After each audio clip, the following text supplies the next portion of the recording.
Turned out to be a tough proposition for Arsenal, going to the GTEC Stadium to face Brentford and coming away with a 1-1 draw and drop points. So we're going to have some talking points about, did Arsenal miss Kai Havertz? How did Eze get on in starting against Brentford? What was the team missing? And what needs to come in the next two Premier League games next week away at Wolves and Spurs? Look, what I will say is Arsenal made tough work of it away at Brentford.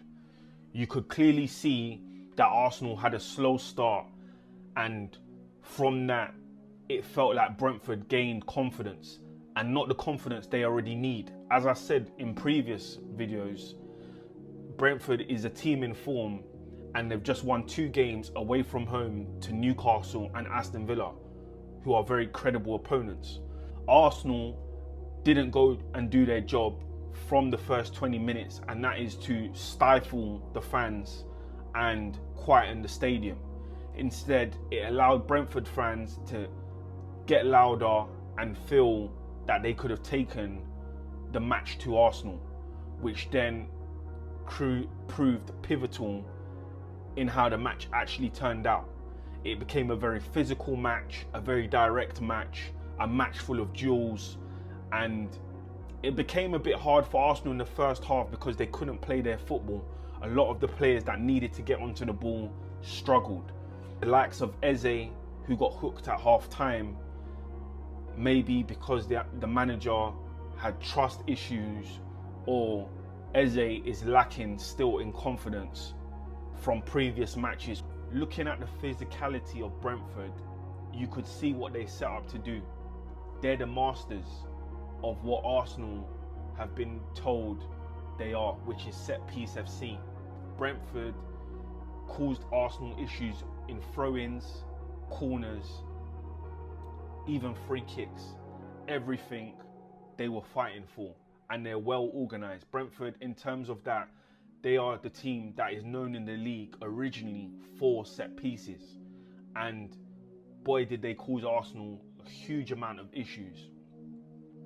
What they look like they thrived on is they looked at an Arsenal back four that hasn't been an Arsenal back four in a lot of games over the 26 games of the season. You had Nketiah at left back, Gabriel, Mosquera and Timber. Now this isn't Arsenal's usual starting back four. The likes of Nketiah comes in and out for Calafiori. Mosquera obviously doesn't start ahead of Saliba. So it looked like Brentford were playing that one long direct ball over the top to their strikers to cause Arsenal a lot of problems. And it definitely did. You could see the first half and even the last 10 minutes or 15 minutes of the second half, it did look like Brentford started to get a grip in the game. They could have scored and gone on to get the winner. It's crucial to look at key points. Declan Rice had an amazing game. He commanded the middle of the park as he always does. He's such a lieutenant, the engine room in the middle of the park. But I would have just liked him at that crucial moment where he decided to pass to Gyökeres to try and take a shot at Kelleher and cause him problems.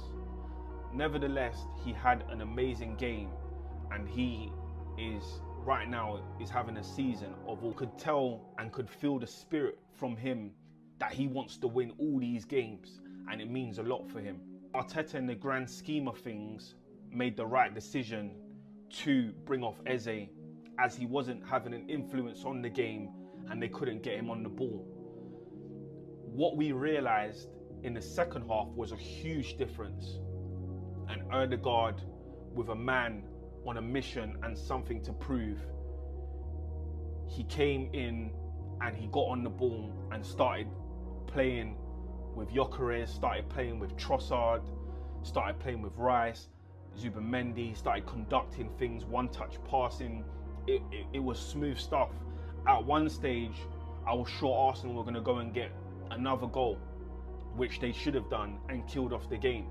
Unfortunately, they then conceded set piece after set piece, which Brentford grew in confidence, and Lewis Potter headed home and then got them a goal.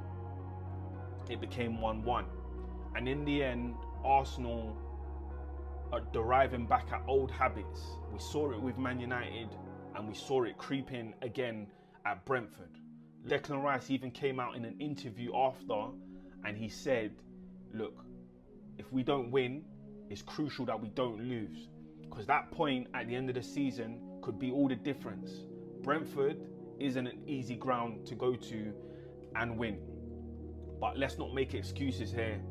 The lads had a job to do, and that was to win away from home. And that's what you do need to do as champions. But we can accept it, and we can accept that there are hiccups, and you can bounce back, and that's what champions do. The 2 away game fixtures next week against Wolves on Wednesday and Spurs on Sunday are huge. Now, I'm not just saying this. I think away fixtures right now for Arsenal have to all be win games. This Man City team is looking like they could find a relentless last 10-game run of wins.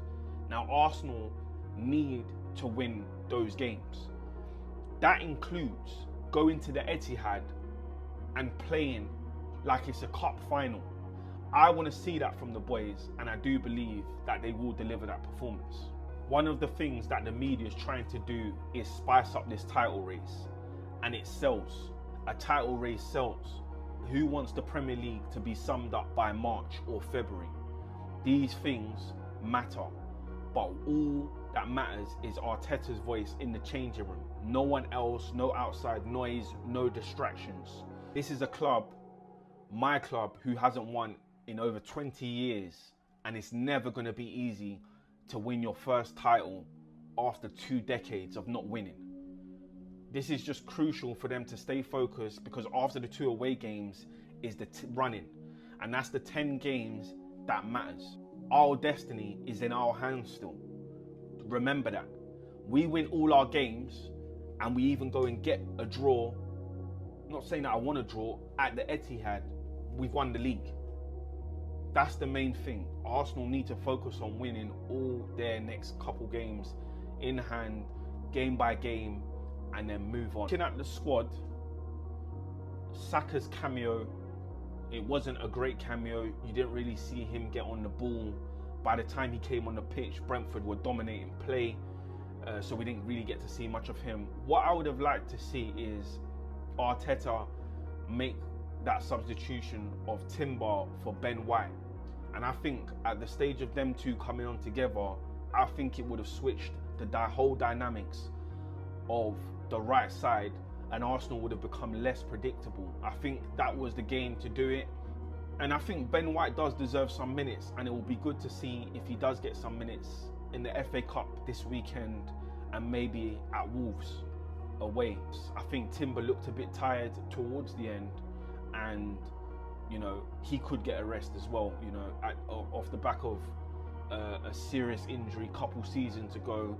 It's not someone that you need to run into a ground for another injury. As I said, it's about managing time and making sure your players are fit and healthy for the 10-game running. Noni, I think, should actually still start, and that might be an unpopular opinion, but I think he's actually now coming into form, and he's now showing the reason why you should give him game times. How to unlock Gyökeres. One of the things that we could clearly see that unlocked Gyökeres over the last couple games is Kai Havertz. I said it in my last video, I'm going to say it again. Kai Havertz is the key for Arsenal. The last 10-game run-ins, Kai Havertz needs to be fit. It is absolutely crucial. And if you want the best out of those two, Arsenal have got a winning formula. They're both tall, they're both good in the air, they're both target men, and they both work well off of each other. And we could see that. It's something we saw against Sunderland, it's something we saw against Leeds. Hopefully, they're now saying after the Spurs game, which isn't a good sign, that he'll be fit. So hopefully after then, which is 3 games missed, and he'll be fit and ready to come to fight in the last 10 game running for Arsenal. My final message is stay positive and block out the noise as always. Arsenal are on the way, and let's get behind them and support them.